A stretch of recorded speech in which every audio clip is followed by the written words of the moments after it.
We are live, but we are letting it breathe just for a moment. All right, got to bring on Facebook, and then we're going to get things cooking here. You'll see me throughout tonight's broadcast glance up just off camera, watching the game here tonight, like I'm sure many of you are. But welcome in, everybody. It is the Huddle Up Podcast, presented, as always, by Mile High Huddle, powered by Blue Wire Podcasts. I'm your host, Chad Jensen. With me, my fellow football priest and the deputy editor of MileHighHuddle.com, Zack Kelberman. Zack, in a piece of news, maybe not so much news after what Mike Kliss reported on Saturday, ESPN's Jeremy Fowler dropped something that was kind of interesting. I want to read this real quick, and then I want your thought. Actually, just tell me your thoughts, and then I'll read it to everybody for posterity, what he said, narrowing it down to two, and then he kind of hedged on that later on. I mean, I thought that's always been the assumption, is that it's down to two candidates, and one of those is Dan Quinn, and the other is more, I would think, Nathaniel Hackett or an offensive, maybe Kellen Moore, but it could be Jonathan Gannon, who reportedly wowed the Broncos in his interview.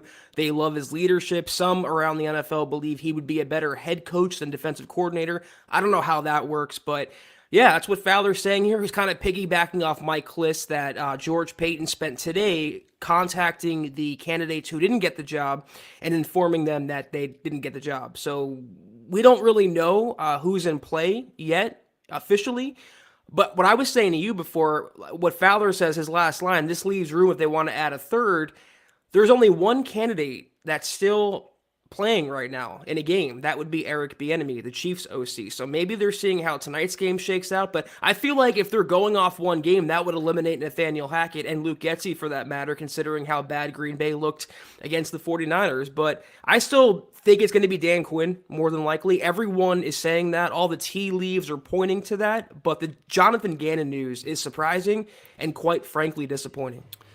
Yeah, if it's Jonathan Gannon, good luck selling that to the fan base. Even Dan Quinn would be, Zach, a very difficult sell. Yep.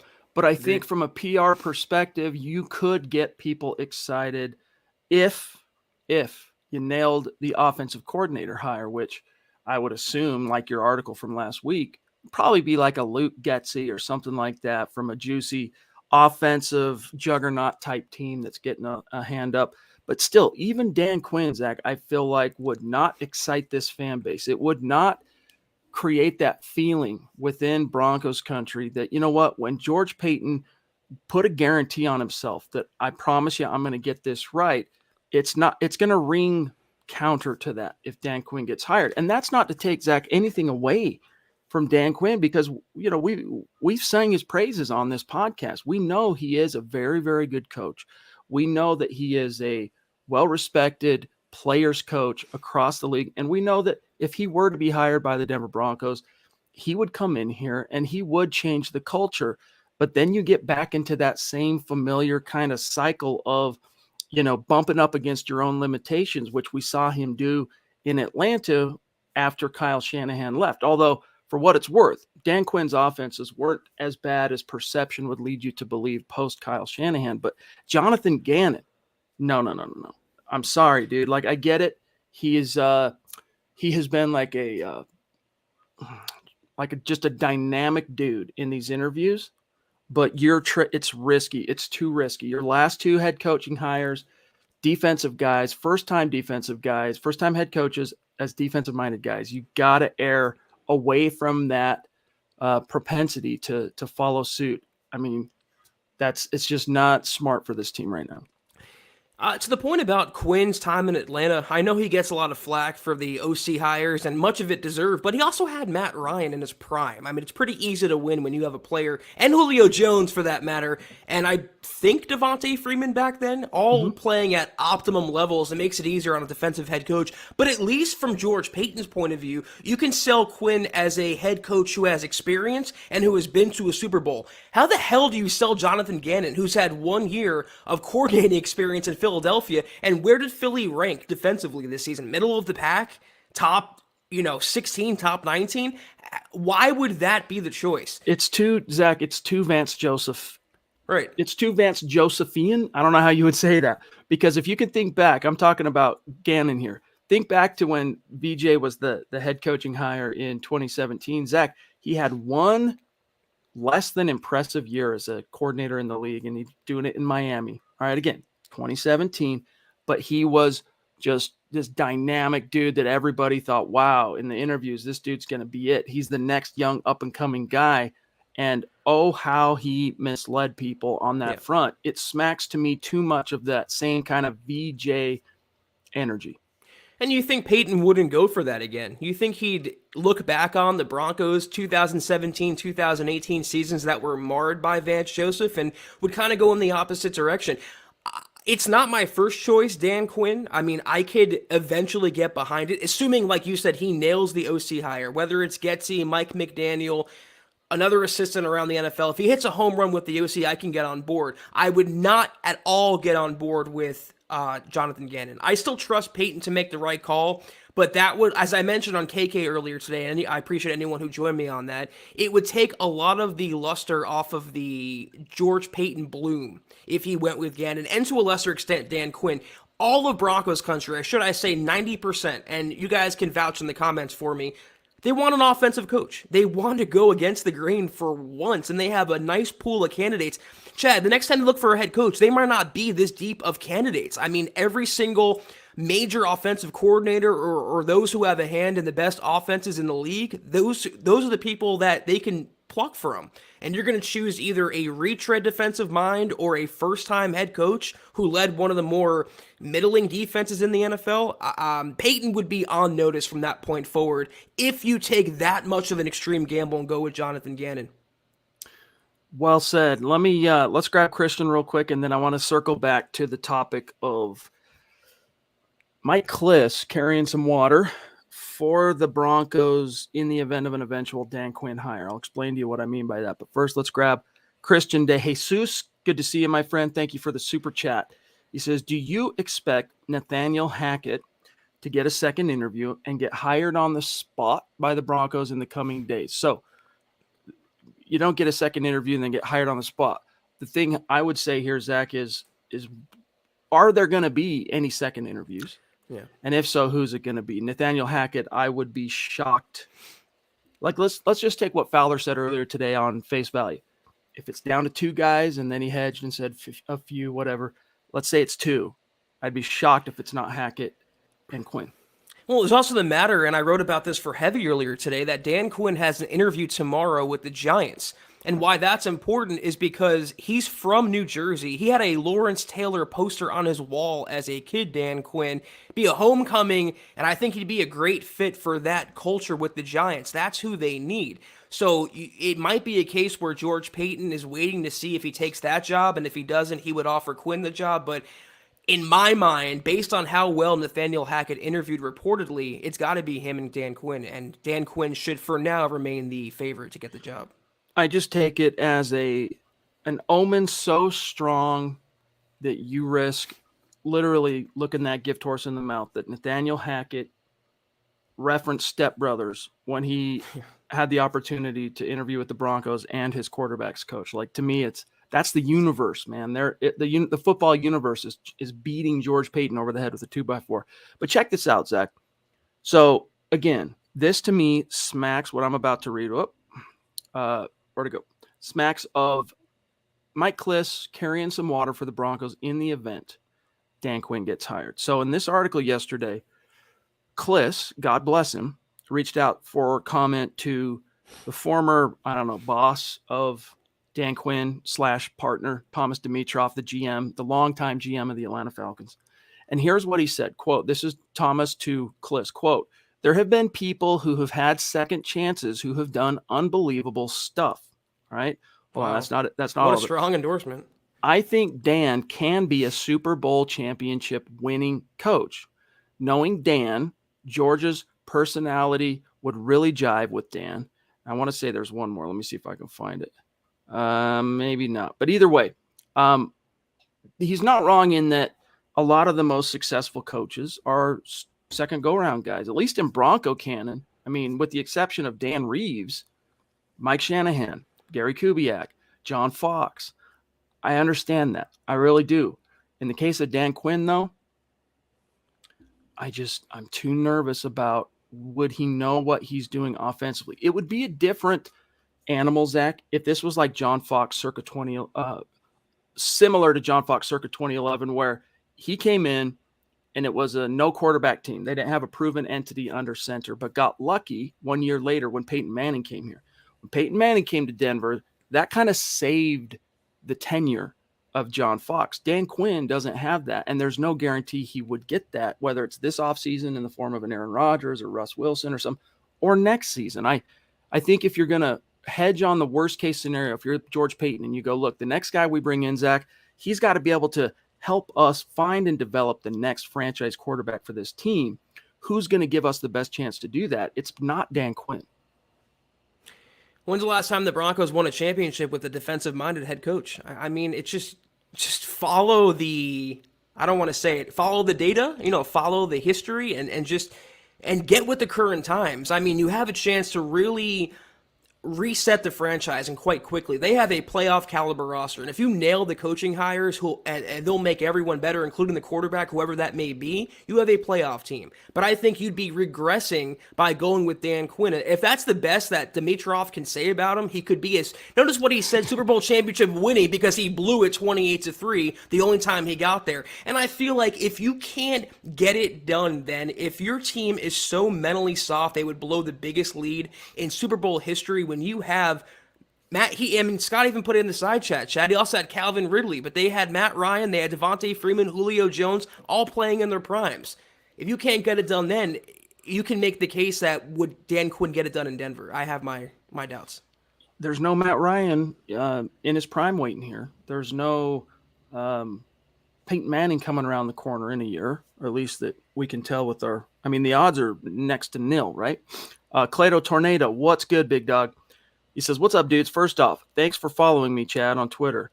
Second off, what does Aaron Rodgers consider to be a rebuild? Because Denver is somewhere in the middle. So, Zach, and thank you, buddy, you got it. Let's take a quick second and kind of paraphrase some of the things here. What did Aaron Rodgers say last night after the Packers were upset unceremoniously by the Niners that has people kind of trying to interpret it? It's a little bit mysterious. What did he say? He said a lot. Basically, the Cliff Notes is that he doesn't want to be a part of a rebuild if he does play next year, if he doesn't retire. And based on his body language walking off the field and kind of the way he worded certain things, he said, he'll take some time to talk with the people around Green Bay, the execs there, his coaches, and make a decision in some time. He also thanked the organization, which I thought was weird for someone who's still under contract for 2022. But no decision yet. I think it can go either way. There's certainly a chance he's out of Green Bay, but there's also a chance he can walk away. But as you can see right there, he doesn't want to be a part of a rebuild. And he also questions whether Green Bay can win a Super Bowl under the current regime with Matt LaFleur. I don't know. We won't know for a couple weeks because he doesn't even know what he wants to do yet. And he said as much last night.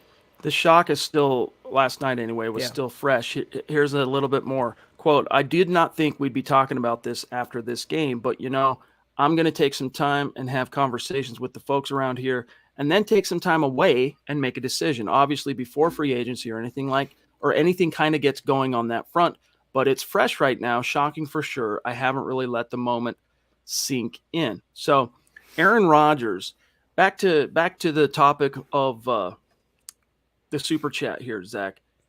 How far are the Broncos away from a true rebuild? Because if you don't get Aaron Rodgers, I think you are still staring full in the face, old-fashioned, do it the right way rebuild. But if you get Aaron Rodgers, this is a team similar to the one Peyton Manning landed on in 2012, where you're kind of loaded for bear out of the gates. You've got all the weapons that Peyton Manning had offensively, all right, generally speaking, arguably better weapons even that Peyton had, right? Because Peyton had Demaryius Thomas, who was he was still in chrysalis a little bit. He hadn't fully popped into the stud that he was going to become. Eric Decker, he had to wait an additional year before Julius Thomas popped because Julius was injured all of 2012. Jacob Tamme, tight end, to kind of make him feel a little better. Old Brandon Stokely, to kind of make him feel a little bit better. And no Sean Moreno. Well, I guess throw in Willis McGahee too, right? 2012. That was enough for Peyton Manning to just take the league by storm. 2022, Zach, Aaron Rodgers would have Cortland Sutton, Pro Bowler, already out of the gates. Aaron Rodgers would have a leg up on what Peyton Manning inherited because he'd have already a proven Pro Bowler at wide receiver. A first-round pick in Jerry Jeudy just waiting to be led to stardom. One of the better possession receivers in the league, and Tim Patrick. 2 dynamic tight ends, one of which is a first-round pick, Noah Fant, and that running back,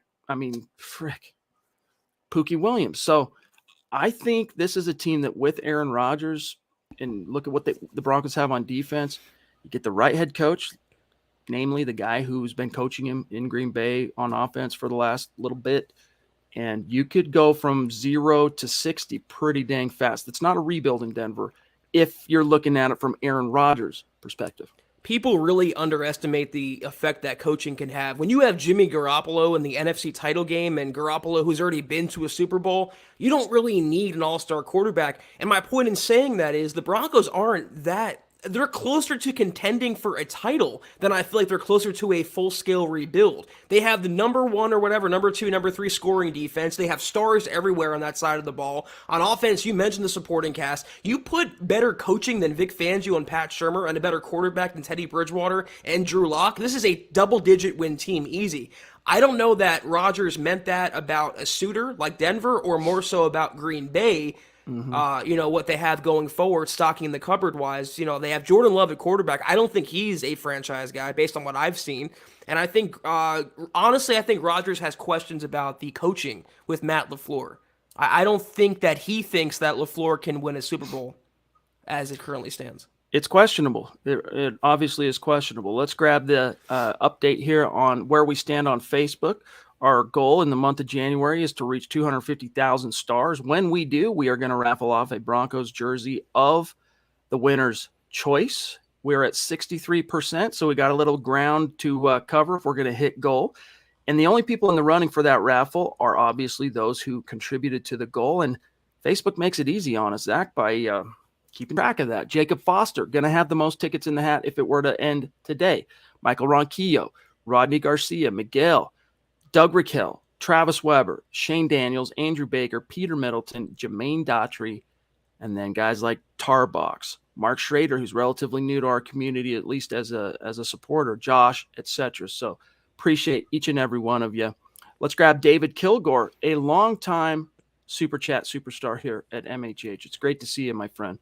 He says, is Kellen Moore out of the running then? I was hoping for him.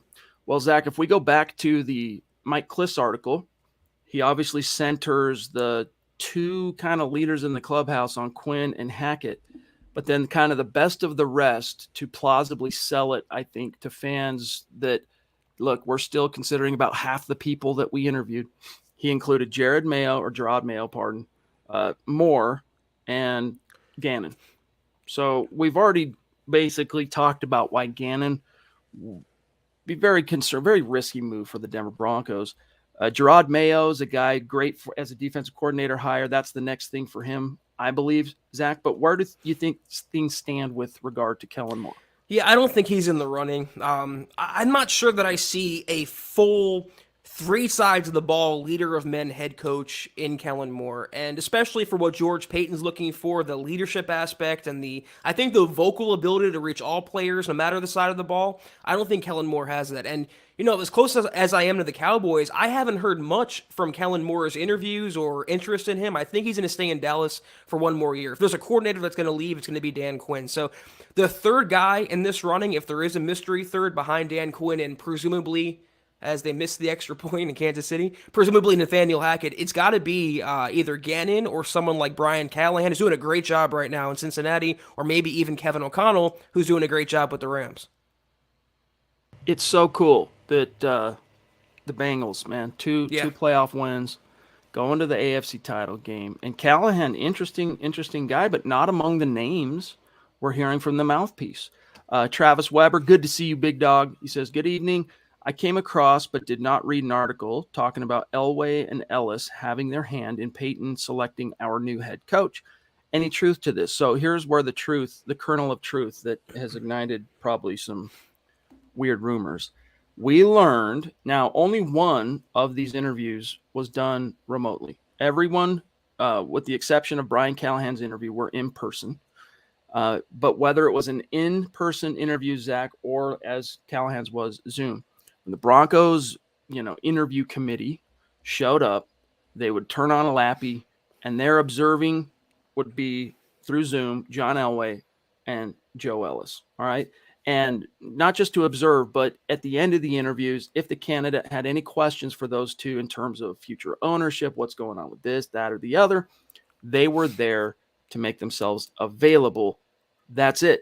That's where it starts. That's where it ends. I can't believe people would really, honestly, Zach, be surprised that Joe Ellis and John Elway, while still having their fingerprints on the team, would not be at least observers in these conversations.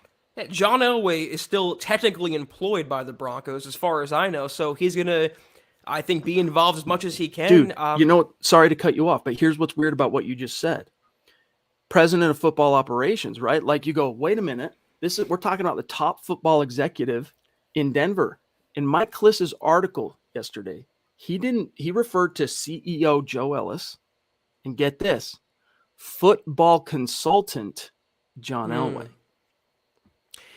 I was thinking also it could be like a favor to Peyton. Maybe Peyton went up to Ellis and Elway and said, listen, guys, would you give me your input? Can you guys be sounding boards? And to their credit, they've all held that consistently, that Elway is going to be involved. He's going to be a sounding board for Peyton as he transitions to a full-time general manager. I wouldn't take it into too much of a concern. It's not going to be like Elway gets to handpick, the next VJ, or Ellis gets involved with blocking a Shanahan. It's going to be Peyton's call, and all we can do is cross our fingers that he picks the right guy. Indeed. Jacob says, and thank you for the stars, my friend, anyone but KC. Yeah, we feel you. Although, listen, for me, as much as I would hate to see the Chiefs going on, big time stars, Jacob. Thank you, bro. As much as I would hate, as much as the next Bronco fan, to see the Chiefs have success, look, at least it ain't Tom Brady who got eliminated today. They made it a thing after, what was it, a 27-3 lead that the Rams had on them. They stormed back and tied that bad boy. But thanks to some clutch play calling, some clutch throws, and some clutch catching, the Rams came out on top. So I'm just glad Tom Brady isn't going to be going back to the dance. How about clutch plays from Von Miller, who's fully going back to SB 50 form, strip sacking Brady? I'm so happy for Von. I hope he gets number 2, Chad. Interestingly, according to the NBC crew who talked about it tonight, he said he wants to finish his career in LA. So those who are hoping for Von to come back in 22, I wouldn't hold your breath. Yeah, I doubt it. Especially, George Payton. Whoa, Stephon Diggs is a beast. Oh, is that Gabriel Davis? What a throw from Josh Allen. Oh, my God. Josh Allen is a freaking animal, dude. He's an absolute beast. Wow. At least we had Bradley Chubb, though. Indeed. We got the best defensive player in the class. Oh, love it, dude. Let's go, Bills. Oh, I love the play calling from Brian Daboll there. Not a check down, a freaking 60-yard pass. Love it.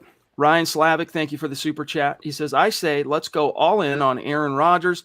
I really do believe he can tear it up in Denver for a few years and maybe draft an upcoming young quarterback also. Yeah, the Broncos are definitely going to turn over that rock and see what's under it.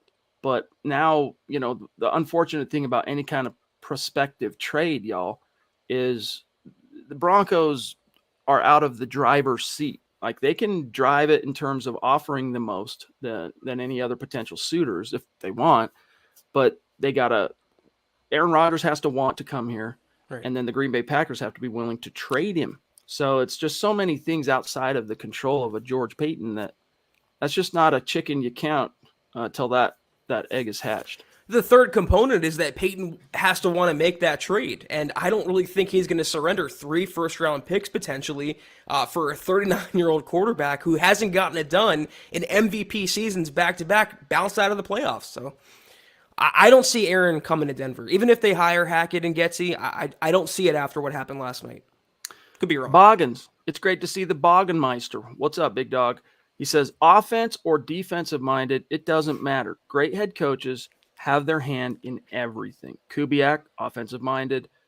defensive win. John Fox, vice versa.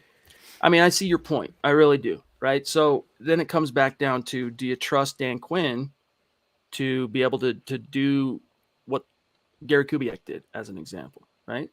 I'm not sure that I do. I could be swung on it. I could be, my misgivings could be ameliorated, but it would take the right hires. It would take, what ends up being the solution at quarterback, so many moving parts there. And not to say that Nathaniel Hackett, for example, Zach, is some bulletproof candidate for this job. He'd come with some risk as well, because he'd be a first-time head coach and all that that comes with that. But the man has some juice, and so does Dan Quinn. Don't get me wrong. Quinn has some freaking juice. If you want to talk about energy and not this all the time, right? Stop. Quinn has the juice. Too soon?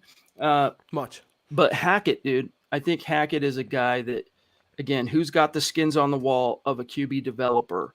All right, look, you can't really take all that much credit for a future Hall of Famer in Aaron Rodgers, especially when you got there late in the man's career. But if you're the coach that coordinated Blake Bortles to 2 quarters away from Super Bowl berth and produced his most efficient, playoff caliber version of Blake Bortles, like, that's a skin on the wall.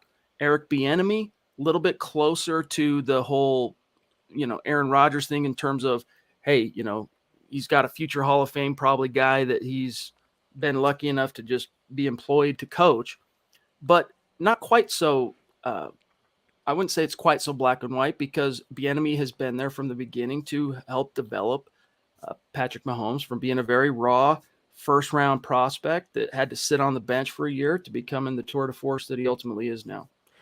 Yeah, Hackett got Blake Bortles to not look like Blake Bortles, which I think is a win in itself. But I can't be hypocritical, because after the Raiders snuck into the playoffs, I said it doesn't matter who it is. It doesn't matter the most popular guy, highly paid guy, whatever. It has to be the right guy. So whoever Peyton picks, I'll trust him that he found the right guy. But I'm entitled to not want a certain candidate or prefer a certain candidate over another. I just feel like after 2 failed defensive-minded head coaches, and in this pool especially, it's not like they just have Zach Taylor and nobody else. They have the brightest offensive minds at their grasp. They can pick the pick of the litter. And I just think they need to go with that, given the opportunity for once. I think they owe it to the fan base and to the team, quite frankly, to go in that direction.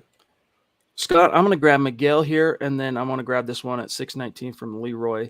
Miguel says, let's say we get Hackett and Rodgers. Do we draft a right tackle and revamp the defense through free agency?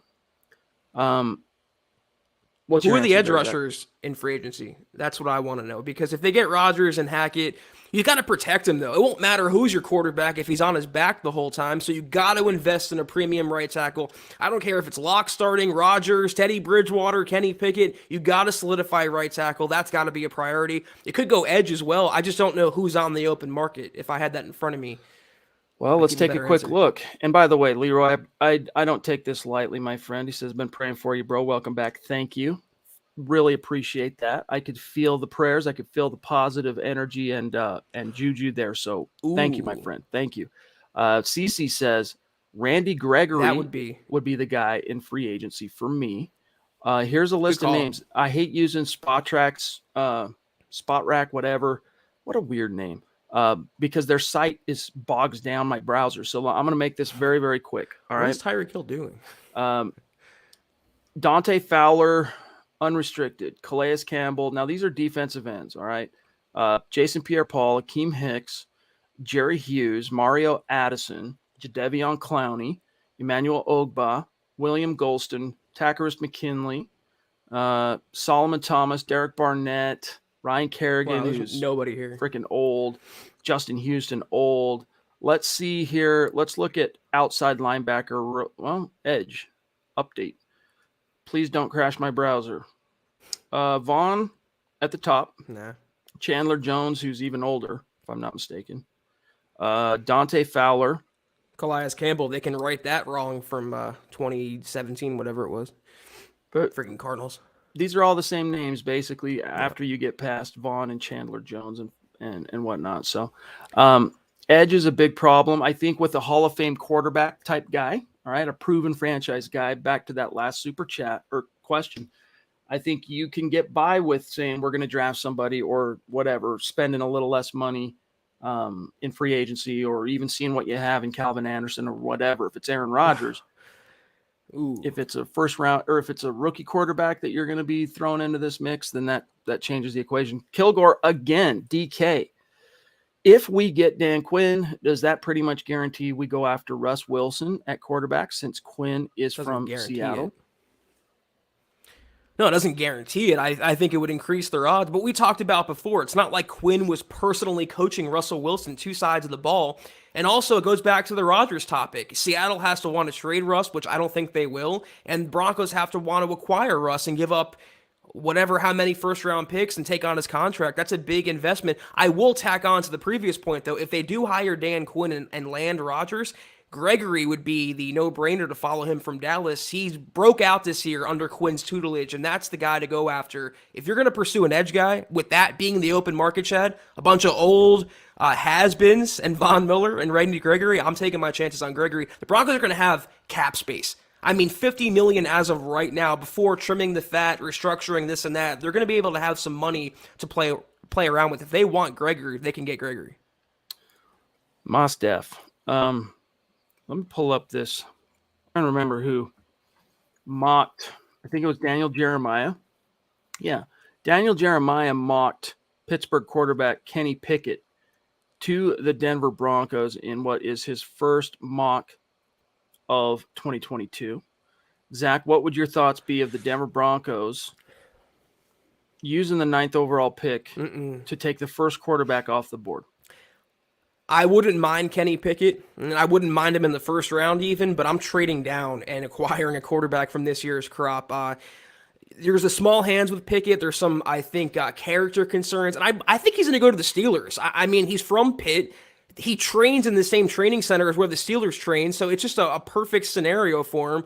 I would hate that at number 9. That's way too rich for my blood. You want to move down to 19, let's say, and acquire a second-round pick and then take Pickett, I'm all for that, but not in the top 10. No way, no how. West Side Philly, he says, and thank you for the super chat. He says, in hindsight, knowing that Pat did a terrible job, how is it okay to judge Drew Lock off that? Without Pat, he's 4-1. He even hindered our wide receivers' production. First time? Look, as I've said before, it was before, obviously, I had the bug. So I'll remind everybody, if you swing and miss on Rodgers and you swing and miss on Wilson, I mean, you can look at the leavings of what else is out there. There's some hopes and prayers for like a Derek Carr to get traded, or there's the Matt Ryans or Jimmy Garoppolo's or Kirk Cousins. If you miss on Rodgers or Wilson, I'm saying forego all of that and look straight into the draft. If you don't see a guy that you believe is a day one upgrade over Drew Lock, then play Drew Lock one last year, or at least move forward in a situation where he's got, he's competing with go sign Andy Dalton to be a veteran or whatever.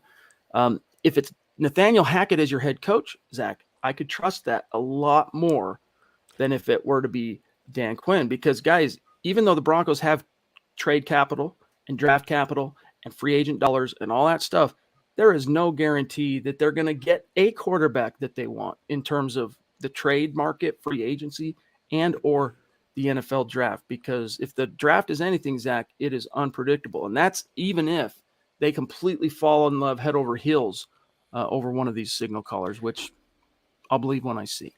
Here's the thing. If they hire Dan Quinn, I feel like they're more apt to go with a veteran quarterback, whoever it may be. Chad, you named all the quarterbacks that are going to be available pretty much. If they go with a Moore, Callahan, Hackett, whatever, a first-time offensive mind, I think they'd be more prone to either ride it out with Drew or select a rookie quarterback some point in the first or second round. That's the way I see it shaking out. Hey, shout out Tori Truman Daniels. What's good? Good to see you.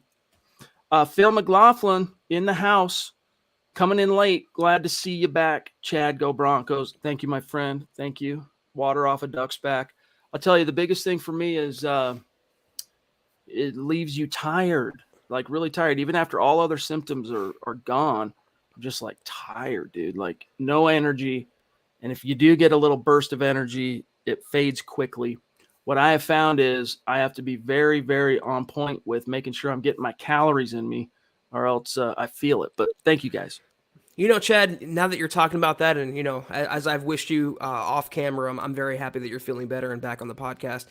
But did you notice the amount of dunking people were doing on Aaron after the loss yesterday with all the CV jokes and this and that? I think it's kind of ridiculous, but that is either going to fuel him to either come back and prove all them wrong, or he's going to walk away because he's not tired of hearing about that. It has nothing to do with his football ability or acumen. Nothing to do at all. So I think it's going to go one or two ways, considering the strife that he took a year ago before all this nonsense, Chad.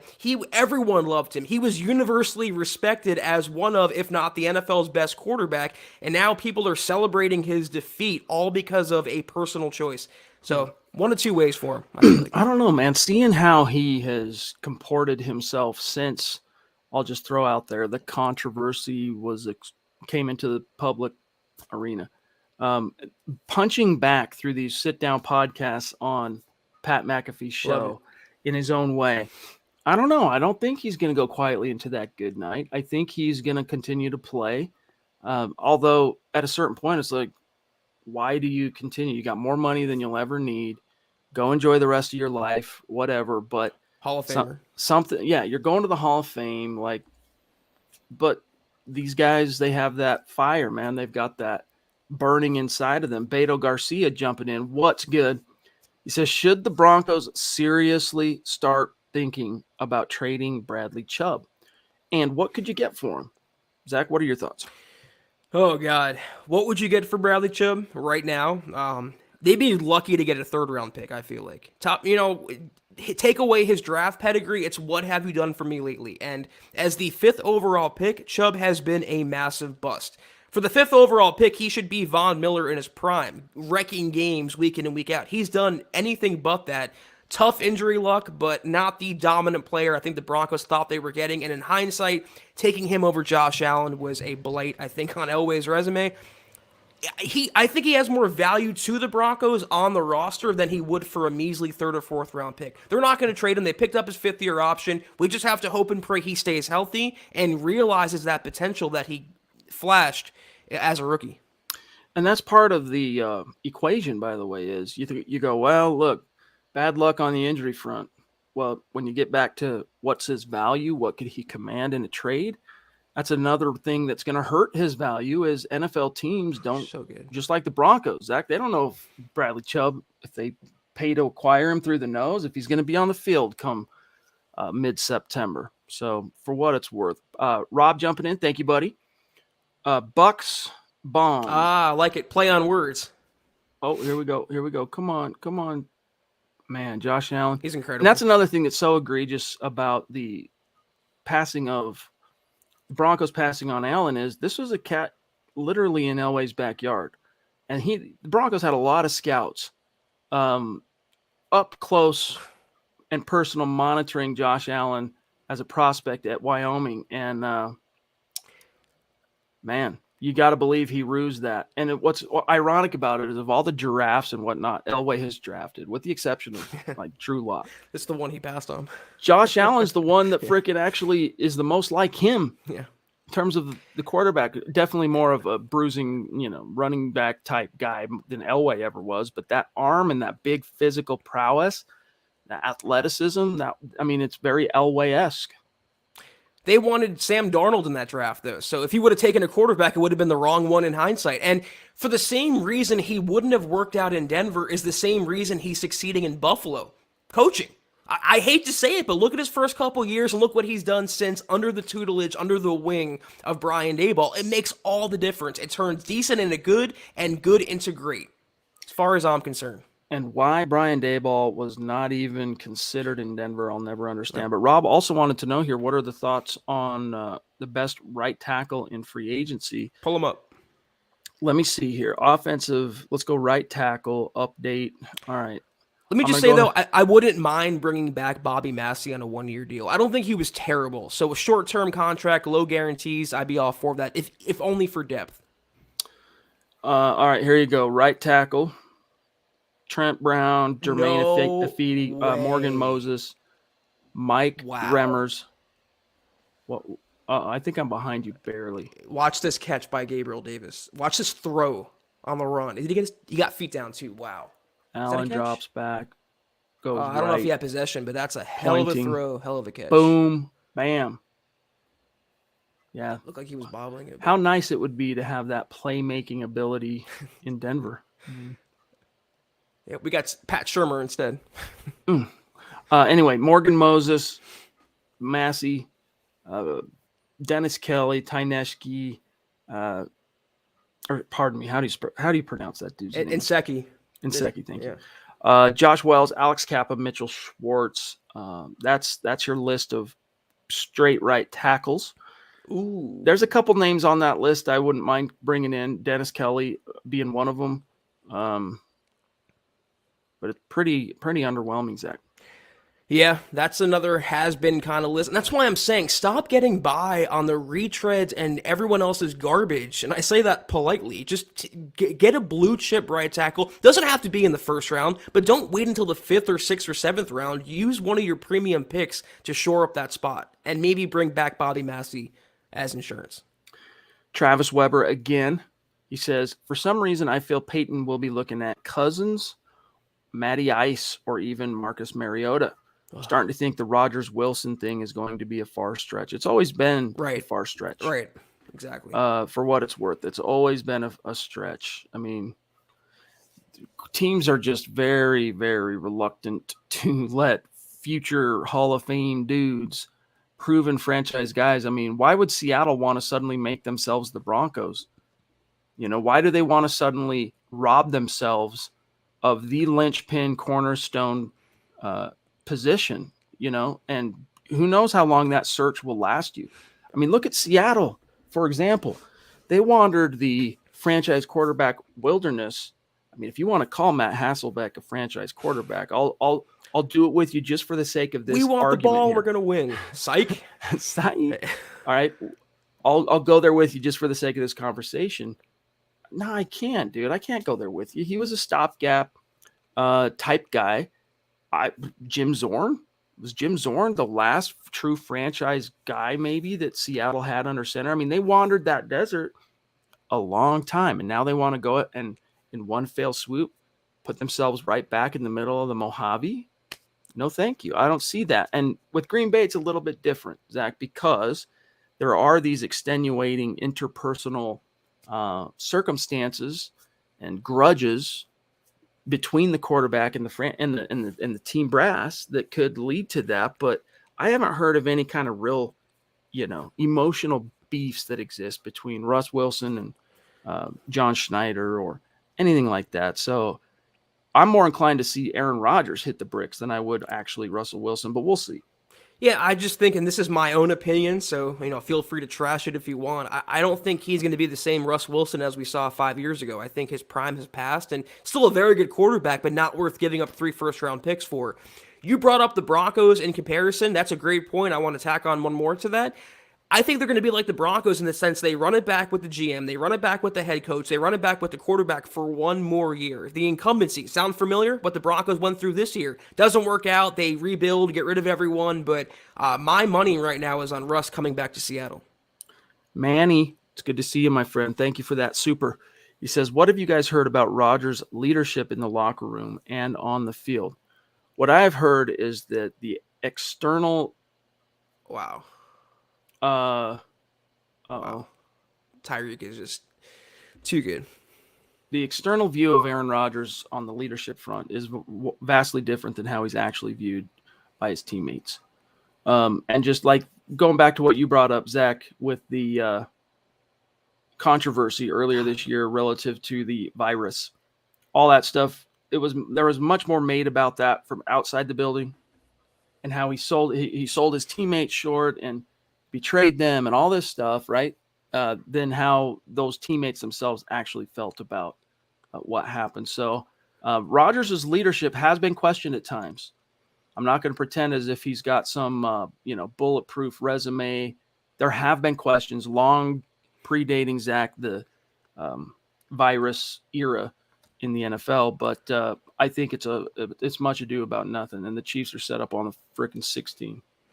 Yeah, I used to work with one of Rodgers' brothers, Luke Rodgers, 24/7. He was telling me some pretty nightmarish family stories and squabbles in that family, but, on the field, it's all that matters. I really don't care about CV, all that nonsense. That was a media-made creation, a fan-flamed creation. On the football field, if he wins games and plays like an MVP, no one cares about that. Winning cures all, Chad, even CV, They try to make a big deal about his toe. He takes off his sock and shows his toe. That right there proved how much of a fraud the entire storyline was. So, yeah, he's kind of a, how do I put it, ornery guy, or just I don't know, not the most voracious kind of personality, but he's a winner. He's a future Hall of Famer, except in the playoffs lately. But I wouldn't put too much emphasis on his leadership or lack thereof. Ron, thank you for that super sticker, my friend. Ron Galicchio. Appreciate that. All right, we're at 46 minutes. Let me see what else is Ooh, is that a fumble? Burning on y'all's mind here. Oh, they got it back anyway. Before we dip on out. That was a fumble. Let me do this real quick, Zach, and then we'll dip. There was a new development here on the ownership front that I'm not sure everyone has been apprised of. Let me pull this up. This is an article. Someone said, "Oh no, Melvin," because they fumbled. That's funny. Yeah. So we've mentioned Robert F. Smith, the Colorado native billionaire. What a stupid play call. Sorry. That he is kind of always been a no-brainer when you think about, if the Broncos do sell, hey, how about Robert F. Smith? Well, we, for the first time, Zach, have any reporting whatsoever on a connection between Robert F. Smith. Now, this is from Front Office Sports, who said, news, billionaire Robert F. Smith has emerged as a potential bidder for the Denver Broncos.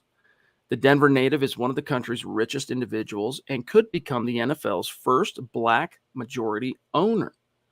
Close quote. So, Zach, it sounds like Robert F. Smith is in one of these 6 groups, I think it is 6, that are going to ultimately bid on the Broncos. This is probably going to be your next owner, and I believe he's the wealthiest African-American in the U.S. I might be wrong about that, but he has the cash, literally on hand, liquid, to buy the Broncos outright. He doesn't need ownership groups. He doesn't need other people's money and finances. He can do it himself. So if he's interested and he wants it, $86 billion in assets, that's crazy. So that very well could be the next owner of the Broncos. And one thing about Denver, the organization, they're very progressive in terms of, the culture-wise and socially, socioeconomic-wise, they are always at the forefront. So making him a black owner, I feel like would be in their interests. It'd be a great story, man. Not only the first black owner in NFL history, but also being the Colorado, Denver native. Be rad to see that. It'll be cool. But first, the Broncos have fish to fry, Zach. They got to hire that head coach. Yeah, he doesn't have also the warts, as far as we know, of like a Bezos or Elon Musk or any of these other potential bidders. He's pretty solid from a candidate's point of view. All right, let me see one last thing here. This is the last thing I want to grab since Ron dropped that super sticker. Which head coach candidate has the propensity for grooming quarterbacks? If we're looking at the guys that we know have been interviewed, it's Hackett, I guess, Eric Bieniemy, Kellen Moore. I don't know if you would consider Kevin O'Connell, the Rams offensive coordinator, one of those guys, but neither was Zach Taylor. But it was that association with and what they learned from Sean McVay that, made them game changers. And then I'm missing one. There's one other offensive guy. Oh, Callahan, Brian Callahan. So which has the best propensity? I still think Hackett embodies all those different factors in a more dynamic, present way. And just the fact, Zach, what he did with Blake Bortles. Kellen Moore has had Dak, and you could give him some credit for Dak, I guess. O'Connell went from Jared Goff to Matt Stafford. Brian Callahan, that's a real skin on the wall with what's going on with Joe Burrow, but he's a number 1 overall pick. How much credit you want to give him for that is up for debate, but I still think Hackett rises above with having done the most with less relative to grooming quarterbacks. Yeah, I definitely agree with that. And what I like about Callahan and O'Connell, even if they don't call plays, they're involved heavily in the weekly game planning, the scripting, just the nuts and the bolts of what the team's going to do on offense. So even if they aren't calling the plays, they are involved with every other process, and that would be the final, I guess, responsibility they would bear. But even Rodgers has credited both Luke Getsy and Nathaniel Hackett with his own development, so that would be my default pick as well. All right, guys, we're going to call it a little bit early tonight with the Chiefs up by 5 points. Just kicked it back off to the Bills with just under 9 minutes to go. So let's all keep our fingers crossed that Josh Allen can, build his legend. This is where it starts right here for Josh Allen. If he can find a way to knock off the Chiefs at home in the divisional round, that's a good way to get that legend growing. But Zach, great to be back. Thanks for holding it down. Shout out to Scott for helping hold it down while I was away. And it's great to see everybody. I'll pull up Facebook if you want to go through the rundown. Yeah, I feel like we're going to have to get a three-way pod going one day. PG three-way. Just us three on the same screen at the same time. I think the fans would want that. But this was the Huddle Up podcast. We should probably create a segment where we get Scott on the horn. We'll do some creative brainstorming. Yeah, he's going to be at the Senior Bowl, so we'll get him on the pod for sure when he's there. But that was the Huddle Up Pod for tonight. Be sure to follow us on Twitter. Until we see you guys next time, which is tomorrow, at Huddle Up Pod, you can follow the main account for all your Broncos news, coaching rumors, updates, and information at Mile High Huddle. You can follow Chad on Twitter at Chad and Jensen. You can follow myself at Kelberman NFL. Follow Scott on Twitter at Scout Kennedy. If you haven't, guys, go to huddleuppod.com and get yourself a comfortable beanie, get yourself a hat like Chad's wearing. A lot of goodies right now. Huddleuppod.com. Get your swag on. Also, Facebook.com/MileHighHuddle. We had a brand new episode earlier today of Kelberman's Corner. We had Broncos Book Club return. We have Trickle Zone each and every week. $5 a month. Hit that big blue button. Subscribe now. I promise you it's very well worth it. And Facebook.com/MileHighHuddlePod. Like that page. Follow that page. And if you haven't, go to Apple Podcasts and leave your football priest a 5-star review for a chance to win beanie, hat, shirt each and every month. But if you can't do those things, do these 3 things that take a few seconds. Subscribe, like, and share this video and every video you see on the MHH channel. Helps us grow and reach more Broncos fans just like you. So Facebook's not working right now to show all the names. So Dale, 11th hour, great to see you, my friend. Thank you for that very, very generous super chat as the Bills just moved the chains. You the man, dude. You the man. He says, an exciting offseason. Last year, before the virus shut things down again, we were speaking about a draft gathering in Vegas. Hope it gets revived. Yeah, it's definitely going to be revived so long as we continue to have favorable developments on that front and nothing is shut down. Trust on that. We will be announcing some stuff here very, very soon. We look forward to it.